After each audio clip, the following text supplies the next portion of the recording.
नमस्कार दोस्तों, स्वागत है आपका मेरे चैनल पर।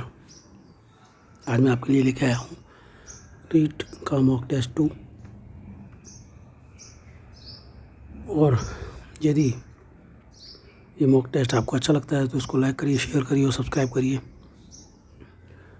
और जो लोग रीट की एग्ज़ाम दे रहे हैं उनको मैं समझता हूँ ये टेस्ट ज़रूर अटेंड करना चाहिए, क्योंकि इसमें बहुत ही इंपॉर्टेंट क्वेश्चंस हैं। चलिए वीडियो को पढ़ते हैं। बाघ दिवस कब मनाया जाता है? ऑप्शन है 29 जुलाई, 10 जून, 19 जून, 15 मार्च। तो इसका सही आंसर है 29 जुलाई, ऑप्शन ए। इस तरह के क्वेश्चन जो है वो याद करने वाले ही होते हैं। कोई पक्षी पेड़ की ऊंची डाल पर अपना घोंसला बनाता है, या पक्षी हो सकता है। ऑप्शन ए कलचड़ी, ऑप्शन बी कौवा, ऑप्शन सी कठफोड़वा, ऑप्शन डी फाख्ता। तो इसका सही आंसर है ऑप्शन बी कौवा।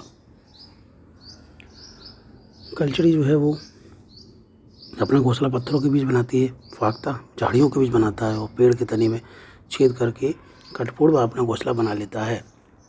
तो इसका सही आंसर क्या है? Option B. इसका सही आंसर है option B. Option B is the right answer. Rajasthan में चांदी के गोले दागने हेतु चर्चित दुर्ग कौन सा है? दोस्तों ये बहुत ही इंपॉर्टेंट क्वेश्चन है।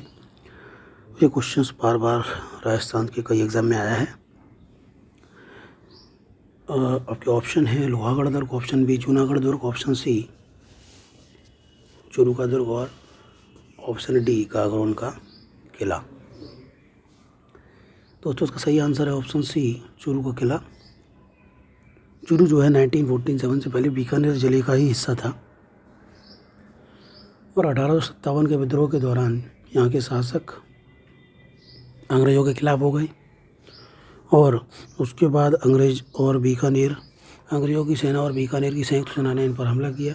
जवाब में इन्होंने तोप से गोलीबारी की, लेकिन जब इनके तोप के गोले ख़त्म हो गए उसके बाद नगर के अमीर और धनवान लोगों ने चांदी के आभूषण दान दिए और उसके बाद यहाँ के लोहारों ने चांदी के आभूषणों को पिघला करके गोले बनाए और बाद में इन्हीं गोलों को संयुक्त सेना जो थी, जो इन पर हमला कर रही थी, उन पर दागा गया। इसलिए ये दुर्ग चांदी के गोले दागने हेतु प्रसिद्ध हो गया। नेक्स्ट क्वेश्चन इस वर्तमान में राजस्थान के राज्यपाल कौन है? कल्याण सिंह, कलराज मिश्र, शिवराज पाठक, गुरमुख निहाल सिंह। दोस्तों इसका सही आंसर है कलराज मिश्र, जो कि ऑप्शन बी, जो कि यूपी से आते हैं। राजस्थानी चित्रकला की मूल शैली किस चित्र शैली को माना जाता है? मेवाड़ शैली, किशनगढ़ शैली, जयपुर शैली, जैसलमेर शैली। इसका सही आंसर है मेवाड़ शैली। मेवाड़ शैली सबसे पुरानी शैली है और राजस्थान की सबसे पुरानी शैली है और ये महाराणा कुंभा के समय में बहुत फली फूली थी, इसलिए ये बहुत ही इंपॉर्टेंट क्वेश्चन है। इसको भी याद रखिए दोस्तों। इसका सही आंसर है मेवाड़ शैली। पुष्कर मेला कहाँ आयोजित किया जाता है? पुष्कर मेला कहाँ आयोजित किया जाता है? ऑप्शन है Jaipur, option B Kota, option C Ajmer, option D Bikaner. इसका सही आंसर है दोस्तों ऑप्शन सी अजमेर। पुष्कर मेला अजमेर में आयोजित किया जाता है और अजमेर में ही ब्रह्मा जी का विश्व प्रसिद्ध मंदिर भी है और ये मेला जो है वो कार्तिक पूर्णिमा को आयोजित किया जाता है। ये भी आपसे पूछ सकते हैं।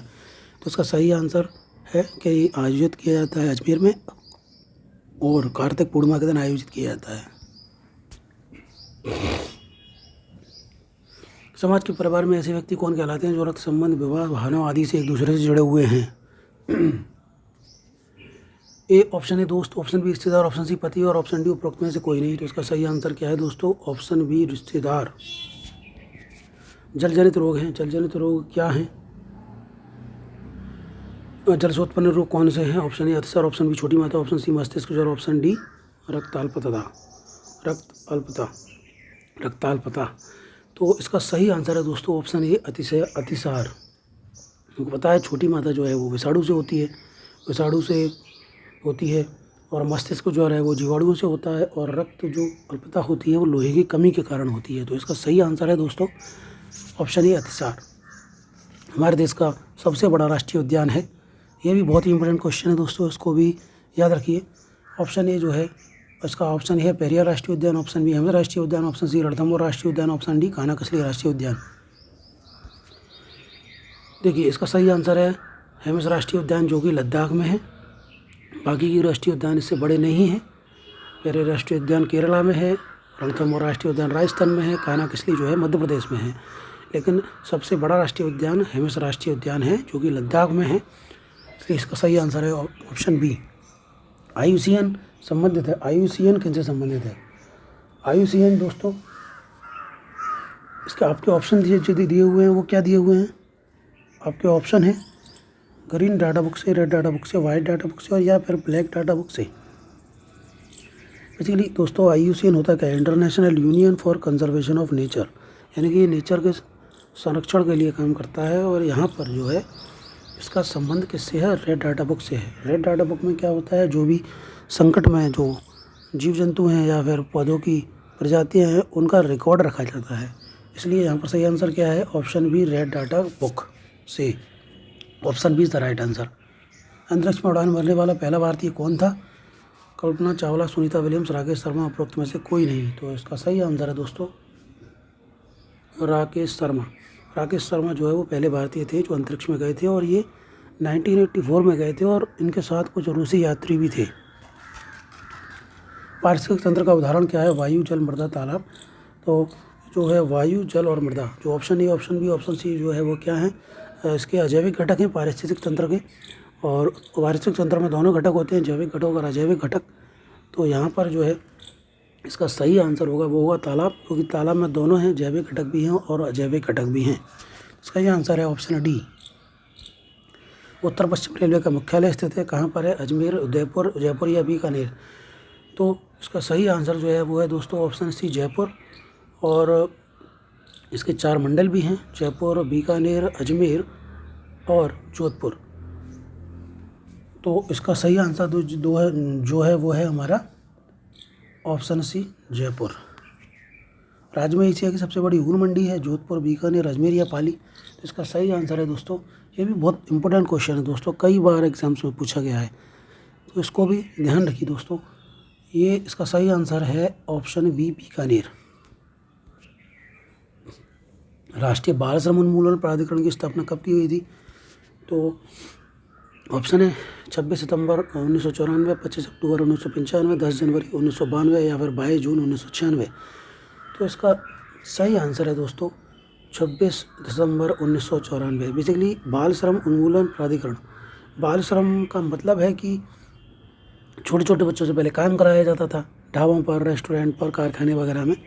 तो उसके लिए जो है सरकार कुछ नियम लेकर आई कि आप 14 साल से कम बच्चों को काम नहीं कराओगे आप, इस तरह से। तो उन्होंने राष्ट्रीय बाल श्रम उन्मूलन प्राधिकरण की स्थापना की। उसमें कुछ नियम हैं।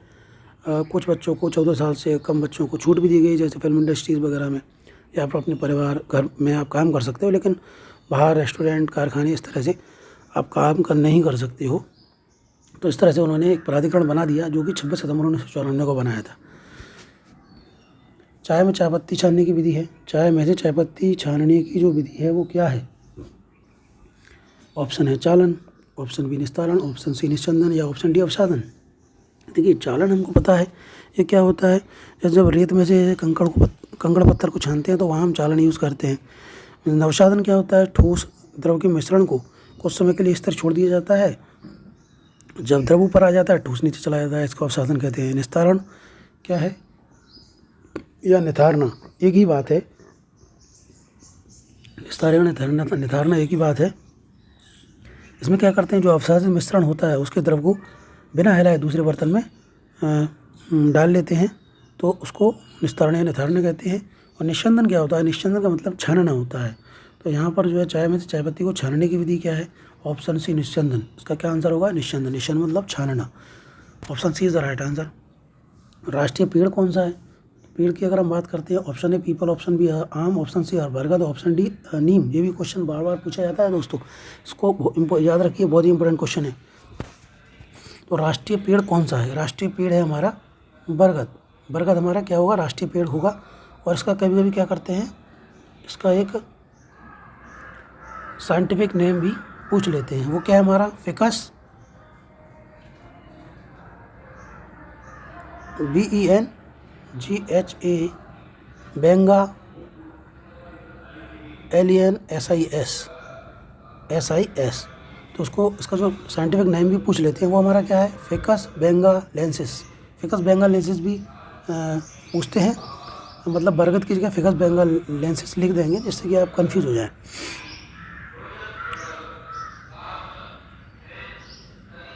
चलिए नेक्स्ट क्वेश्चन इधर पढ़ते हैं। एक शिक्षक ने क्या अपने हम देखा है पूछकर कक्षा की शुरुआत की, वह क्या कर रहा है। तो जैसे कि हमको पता है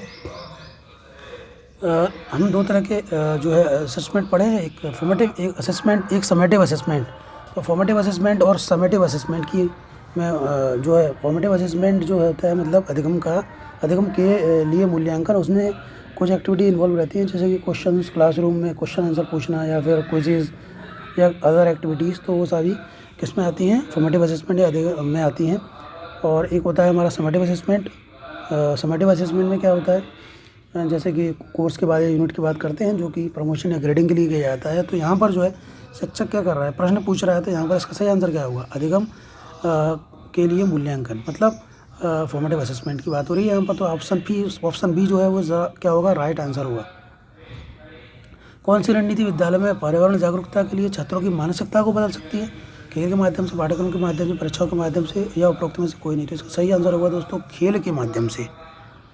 पर्यावरण अध्ययन शिक्षण अधिगम प्रक्रिया के दौरान छात्रों को सक्रिय विद्यार्थी बनाने के लिए निम्न में से कौन सा एक तरीका नहीं है, प्रयोजन पद्धति, सर्वेक्षण पद्धति, व्याख्यान पद्धति या उपरोक्त में से कोई नहीं। तो इसका सही आंसर है दोस्तों ऑप्शन सी, व्याख्यान पद्धति। बेसिकली बच्चा जब ही अच्छी तरह समझता है जब दोनों तरफ से, शिक्षक की तरफ से और बच्चे की तरफ से, दोनों तरफ से एक्शन रिएक्शन हो। लेकिन व्याख्यान पद्धति में सिर्फ टीचर बोलता रहता है और बच्चा चुपचाप से सुनता रहता है, इसलिए यहाँ पर जो आंसर क्या होगा, ये उपयुक्त तरीका नहीं है, इसलिए option C is the right answer.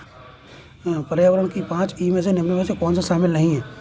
तो यहाँ पर जो 5 ई हैं वो पर्यावरण के, वो याद रखिए, हमेशा पूछे जाते हैं। एक होता है एंगेज मतलब व्यस्तता, एक्सप्लोर मतलब खोज, एक्सप्लेन मतलब व्याख्या, एलाबोरेट मतलब उसका वर्णन करना और एवेल्यूट मतलब मूल्यांकन करना। तो यहाँ पर जो है व्यस्तता है, खोज है, मूल्यांकन है, लेकिन बी जो है वो नहीं है, मतलब इसका क्या होगा, कौन सा शामिल नहीं है, बी कुशलता शामिल नहीं है। टीना हमारे दोस्त पक्षी प्रकरण को प्रभावशाली ढंग से पढ़ाने के लिए बच्चों को नज़दीकी पार्क में ले जाती है, वह किस प्रकार के शिक्षण सहायक सामग्री का प्रयोग कर रही है। ऑप्शन ए दृश्य, ऑप्शन बी क्रिया सहायक, ऑप्शन सी दृश्य श्रव्य और ऑप्शन डी जो है लास्ट क्या है, वास्तविक है। तो इसका सही आंसर है दोस्तों ऑप्शन बी क्रिया सहायक। क्रिया सहायक जो है इसका राइट आंसर है।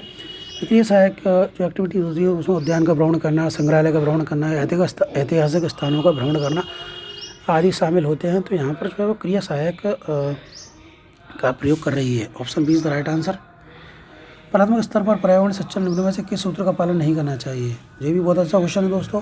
ऑप्शन ए सरल से जटिल, मूर्त से अमूर्त, अनुभव से तर्क, अंश से पूर्ण।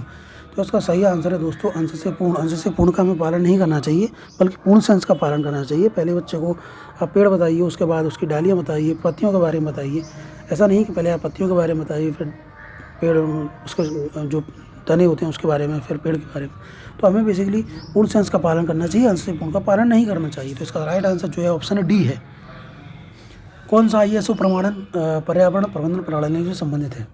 देखिए ISO का फुल फॉर्म होता है इंटरनेशनल ऑर्गेनाइजेशन फॉर स्टैंडर्ड। तो यहाँ पर जो है कौन सा संबंधित है। ऑप्शन ए 14001, 9001, 27001, 22000। तो इसका सही आंसर है दोस्तों 14001 जो कि पर्यावरण से संबंधित है। इस क्वेश्चन को याद कर लीजिए दोस्तों, ये क्वेश्चन भी इम्पोर्टेंट है और ये क्वेश्चन जो है रीट में या फिर अन्य टेट एग्ज़ाम में आ सकता है। किस गैस के वर्षा के पानी में घुलने से वर्षा का पानी अम्लीय हो जाता है दोस्तों। तो इसका सही आंसर है nitrogen monoxide, carbon dioxide, sulphur dioxide, hydrogen peroxide. तो इसका सही आंसर है दोस्तों सही आंसर है इसका ऑप्शन सी, सल्फर डाइऑक्साइड। तो इसका सही आंसर है sulphur dioxide. Option C is the right answer. Basically होता है क्या, वायु में जो सल्फर डाइऑक्साइड जो है पानी के साथ मिल जाता है और H2SO4 बनाता है। साथ ही जो है नाइट्रोजन ऑक्साइड जो होता है वो भी पानी के साथ मिलकर नाइट्रिक अम्ल बना देता है। और दोनों जब पानी बारिश के पानी के साथ जब नीचे आते हैं तो उसे अम्ल वर्षा कहते हैं, यानी एसिड रेन कहते हैं, जो कि पौधों के लिए भी हानि पहुँचाते हैं और प्रकाश संश्लेषण को धीमा कर देते हैं। और इसके साथ ये मिट्टी की अम्लीयता को भी बढ़ा देते हैं, जिससे जीवों को भी हानि होती है। और यह इमारतों का रंग भी उड़ा देते हैं, भवनों इमारतों का रंग उड़ा देते हैं, उन्हें गला देते हैं। स्टोन कैंसर, मार्बल कैंसर आदि कहलाता है। राष्ट्रीय परिचर्या रूपरेखा 2005 में कक्षा 1 और 2 के लिए राष्ट्रीय पर्यावरण अध्ययन के किसी पाठ्यक्रम या पाठ्यपुस्तकों की संस्तुति नहीं की है। इसके लिए सबसे उपयुक्त कारण क्या है? ऑप्शन है संदर्भयुक्त अधिगम प्रवेश प्रदान करना, पाठ्यक्रम का भार कम करने के लिए, कक्षा 1 और 2 के शिक्षार्थी पढ़ना लिखना नहीं जानते, या फिर लास्ट ऑप्शन पर्यावरण अध्ययन केवल कक्षा 3 से आगे की कक्षाओं के लिए है। तो इसका सही आंसर है संदर्भयुक्त अधिगम प्रवेश प्रदान करना। Option A is the right answer. Dyslexia मुक्तता किसकी समस्या से संबंधित है? बोलने से, सुनने से, बोलने और सुनने से, पढ़ने से। इस तरह क्वेश्चन बार बार पूछा जाता है, तो आप इसको याद कर लीजिए। डिसलेक्सिया जो है वो पढ़ने से संबंधित है, इसमें बच्चा पढ़ नहीं पाता अच्छी तरह से। Option D is the right answer. जाहिर पीर के नाम से किस लोक देवता को जाना जाता है? ये भी बहुत इंपॉर्टेंट क्वेश्चन दोस्तों। जो राजस्थान के लोक देवता हैं और इनका जो है इनको गोगा जी के नाम से जाना जाता है। यहाँ पर जो ऑप्शन दिए हुए हैं उसमें रामदेव जी, गोगा जी, बाबू जी और तेजा जी दिए हुए हैं, लेकिन यहाँ पर जो राइट आंसर है वो गोगा जी है। और इनका जो मेला भी लगता है गोगा मेड़ी में, जो कि हनुमानगढ़ डिस्ट्रिक्ट में है। और भादों के महीने में कृष्ण पक्ष की नवमी के दिन इनका मेला लगता है। कभी कभी तिथि भी पूछ ली जाती है दोस्तों। भादों कृष्ण पक्ष नवमी के दिन इनका मेला लगता है। तो इसका सही आंसर है option B, Goga ji. Option निम्न में से किसके मापने की गई है? ओजोन परत, ध्वनि प्रदूषण, वायु की गति, अम्ल वर्षा का स्तर। तो इसका सही आंसर है ऑप्शन ए, ओजोन परत। माउंट एवरेस्ट पर चढ़ने वाली विश्व की प्रथम महिला है। Option A Bachendri Pal, option B Premlata Agarwal, option C Santosh Yadav, option D Arunima Sinha. तो इसका सही आंसर है दोस्तों संतोष यादव। संतोष यादव जो है वो विश्व में प्रथम महिला हैं, जो दो बार चढ़ने वाली विश्व की प्रथम महिला हैं। इसके अलावा जो अन्य ऑप्शन जैसे अरुणिमा सिन्हा है, वो पहली विकलांग महिला है जिन्होंने उस पर चढ़ाई की है। और प्रेमलता अग्रवाल जो है वो दुनिया की 7 ऊंची चोटी पर चढ़ने वाली विश्व की प्रथम महिला है।